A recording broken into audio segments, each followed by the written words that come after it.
Hello everybody and welcome back to Red Eagle Politics. Make sure you guys like this video down below and subscribe to the channel if you are new.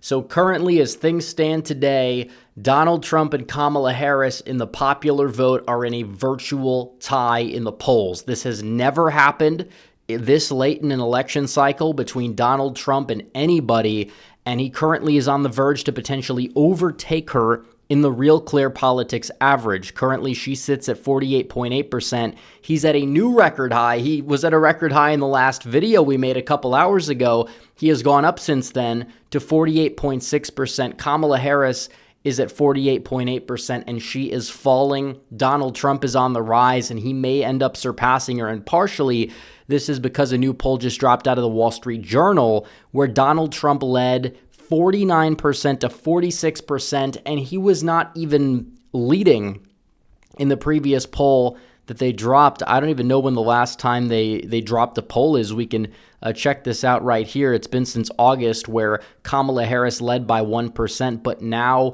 the Wall Street Journal showing Trump up by 3, and this is another pollster showing Trump up, and it's in line with that Gallup indicator, the party ID indicator for the third quarter. In Gallup, it's always usually very accurate. In quarter 3 this year was like R+2. It was R+3 for a while. And you look at that and it's like, maybe there is something to this. And I kind of wanted to kind of expand on this and talk a little bit more about what the paths to 270 are, because Donald Trump's path is clear, especially when you look at which demographics he's gaining with, where they are, what the early vote data is currently showing in a lot of these places. It's very clear who the favorite is in this election, and it is Donald Trump, and his path is a lot easier than her path. It's not over. People need to get out and vote. We're going to dive into this, but first I have to tell you guys about my merch store because it's not going to be here for much longer, maybe about another week or so. So if you're thinking about buying some merch before the election, make sure you guys check it out because we have a lot of great designs. We're running a deal where if you buy one, you get 20% off all t-shirts, tank tops, and coffee mugs. And on top of that, we have a limited time deal where you get free shipping for orders over $50, but the store's probably going to last about a week or so. You don't know when it's going to really go away, so I encourage people to check it out. We have a lot of great designs. We have a lot of great t-shirts, tank tops, coffee mugs, etc. My favorite is the Trump iconic black mug. You have the bullet design on the front, the inspirational quote on the back, but we have a lot of high quality merchandise, and I recommend you guys check it out. The link will be in the description and pinned comment down below. So in terms of the paths to 270, this is absolutely crucial because you're seeing what's going on in a lot of these states. You look at North Carolina, what's going on in the early voting in North Carolina. Republicans are doing very well. They're possibly on track to lead by Election Day in North Carolina. That is unprecedented. They were down by 6 to 8 points in 2020 and 2022. So the fact that Republicans already out of the gate with Donald Trump in most polling leading Election Day voters, still substantially, not as much as 2020, but still by a decent amount, that kind of showcases that, yeah, North Carolina is a state that Trump probably is going to have no problem keeping in his column. Same thing with Georgia, just because of the black turnout drop. And that does make the rest of these states easier, but it's more pronounced in those two states. So you talk about Donald Trump already out of the gate at 251 electoral votes. And then we could talk about a state like Arizona, where Republicans are doing extraordinarily well, much better than 2020 in the early vote. They're leading right now. They're leading the Democrats by 55,000 votes, and they're probably peeling off some independents as well compared to where they were at in 2020, just based on the raw fundamentals of this race and the direction that these states are going in. I think Arizona is definitely one, in Nevada as well, where the Democrat firewall that they always count on, there's no firewall for them. There's a firewall, it's actually for the Republicans. And even a lot of these people that know Nevada very well, and they're on the left, people like John Ralston, the Culinary Union, they're all saying, yeah, she's in trouble. They're not going to say she's cooked, but if they're saying it, she's probably cooked. So you look at those 4 states, and I'm not saying they're all locked up. It's not a done deal. People need to get out and vote, but it's very unlikely that the Harris campaign, given the data they currently have, is super confident in any of those 4 states, and that leaves 3 states up for grabs.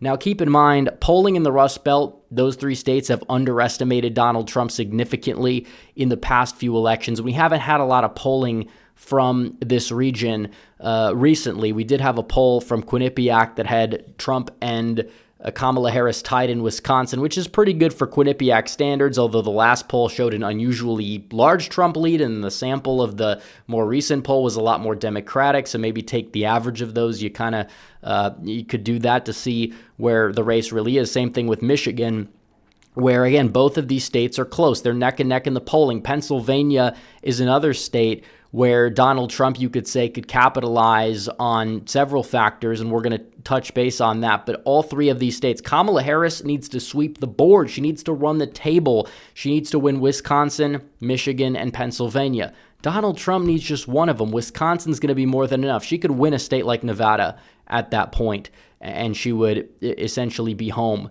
in that scenario. So you see that as things stand regarding Wisconsin. So either way, let's just say Trump gets Nevada. Donald Trump's going to need one of these 3. So we could touch base on Wisconsin, where the polls have historically been abysmal, underestimating Republicans significantly. But Donald Trump, for some reason, has a lead. It doesn't matter what, polling firm it's from. Even Morning Compost has it neck and neck now. This is unprecedented. And I'm not saying that we're going to see this ridiculous polling error again, but it doesn't take a ridiculous polling error. It doesn't even take a polling error. You'd have to have a polling error the other way against Donald Trump in Wisconsin for that to happen. And in terms of the swingometer, which, again, you talk about what is going to dictate the outcome of this election, it's going to be the demography. Maybe you do get a slight dip in black turnout there. Trump is probably going to make some gains, especially in like the Milwaukee area among that demographic. But the main takeaway here is the white non-college vote, because Democrats are close to max with these white college grads. Even if you want to say they're going to gain a few points on net, which is not a sure thing, the white non-college vote is crucial because it's, nearly 60% of the electorate in Wisconsin. And if Donald Trump breaks 61%, which is a marginal improvement, which you would expect him to get against somebody like Kamala Harris compared to Joe Biden in 2020, where you had a macro environment that was far more favorable to the Democrats. Now it's kind of flipped on its head. A lot of the voters, the independent voters that can sway the election, they care about the economy, and they don't like the way the current administration has handled things, and they see Harris as an extension of that by the day because she cannot distance herself. It's like she's not willing to, but even then, if she tried, would it even work? That's a whole nother debacle. So you see that, and then you also see the immigration issue, which it is a big issue even in the Rust Belt, despite it not being close to the border. But Trump's message does resonate to a lot of these voters on that topic in places like Wisconsin, Michigan, Pennsylvania, etc. Every state's a border state under this administration. That's kind of a tagline that's been used. But again, that's a very modest improvement for Trump, and you see it already works wonders in terms of which counties move and where the votes actually are. And again, when you look at the early vote in Wisconsin, the Republican areas already are supercharged. They had supercharged turnout, ridiculously long lines in the WOW counties. That's great news for Donald Trump. He's going to need to do well there, well in some of these other smaller metros where I think you're going to see a rebound. And Pennsylvania is another state too, where Joe Biden had that unique point of strength up in northeastern Pennsylvania. I really believe that Harris is really going to struggle among those voters. The white Catholic independent vote went for Donald Trump in a lot of these places in 2016. And then in 2020, you saw a little bit of a reversion. And then Donald Trump, in most polls among white Catholics in the Rust Belt, he's polling extraordinarily strong, extraordinarily well. You're talking about the Irish American voter, the German American voter, the Polish American voter, a lot of those in places like Luzerne County. And those voters tend to be white. They tend to be working class. Joe Biden was virtually their third senator for the longest time. Now they don't really like him or his administration, and Kamala Harris replacing Biden. You could say that's kind of a little bit of a problem for her because she doesn't have that connection to Pennsylvania that was barely enough for Joe Biden in a time where the macro environment was super favorable for the Democrats, and now it's not. So that demographic is crucial, in terms of where these voters, where the votes are really going to end up coming from that dictate the state. You also have the bellwether counties, Erie County, Northampton County. If both of those go red, it's very likely that Donald Trump is winning the state. And he's also going to have to obviously run it up in the exurbs of Pittsburgh, as well as certain parts of the Lehigh Valley, where, again, the Philadelphia media market, Joe Biden, a lot of these people were acquainted with Biden. You had a tumultuous 2020. You could make the case some of those voters now, they may not be thrilled with the way things are going, and they don't know Kamala Harris. They do know Donald Trump, and they know the economy under Donald Trump was stronger until COVID, and it really does seem as if that may be the difference maker in the state of Pennsylvania as well, where Donald Trump currently leads the polls by half a point, when Biden, this day in history, led them by over 5, and he only took it by 1. So in terms of Michigan, this is another state, and again, it's a very economic-centered state, a very economic-centered demographic, the white working-class voter in the Rust Belt. They may not be the most socially conservative, but they are, to a large degree, culturally conservative. They're not woke, obviously. They were those voters who may have never voted before and voted for Trump, or may have never voted in a long time and voted for Trump, or some of them went from Obama to Donald Trump as well. Keep that in mind. But black turnout dipping potentially down to like 2016 levels or below could be detrimental to Democrats. That already shaves off half their margin. Then you talk about potential changes in the Arab vote. How that's factored into the swingometer is kind of unclear. But what we do know is that it will negatively impact Harris. The question is by how much. It's just another piece to the puzzle. And then you talk about, maybe she will gain a hair or so among these white college grads. You could say that. But the white non-college electorate, even if you say, turnout might dip a little bit, but I would expect Donald Trump to gain, I guess you would say gain a couple points, like 4 or 5 points on net even. Let's just say that. I think you could make the case Harris is a worse fit for that demographic than Hillary was in 2016.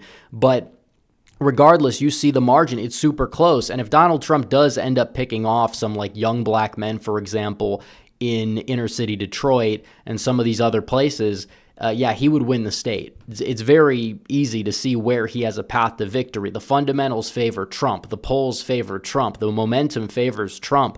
Everything favors Trump. It's unlikely that if he's really neck and neck in the popular vote that he's losing the Rust Belt. So Harris, she's got a really big uphill climb, and she's not doing enough to appeal to these voters because this Trump bad, Trump bad, Trump bad message, how many times have we heard it? Way too many times. It's not enough, and I don't think these people realize it, and it's going to be tough for them to win. And that's why you have Democrat Senate candidates in those 3 states. They're airing advertisements, I did this with Trump, I did this with Trump, while they're simultaneously calling Trump a fascist and a threat to democracy and all this stuff. Doesn't really add up for the record, but they're just doing what they can to cling on to power. But those down ballot Democrats, they're frustrated at Harris for obvious reasons because they know that she's weighing them down, even though a lot of pundits said that these people were going to be untouchable for the longest time. Now they're just trying to hold on to those seats so they don't end up with a Senate that's got 55 Republicans in it when it's all said and done. So anyways, guys, thanks for watching this video. Like this video down below, comment down below, subscribe to the channel, hit the bell for notifications so you never miss another video. Follow me on social media. The links are all in the description down below, and I'll see you guys in the next one. Red Eagle, out.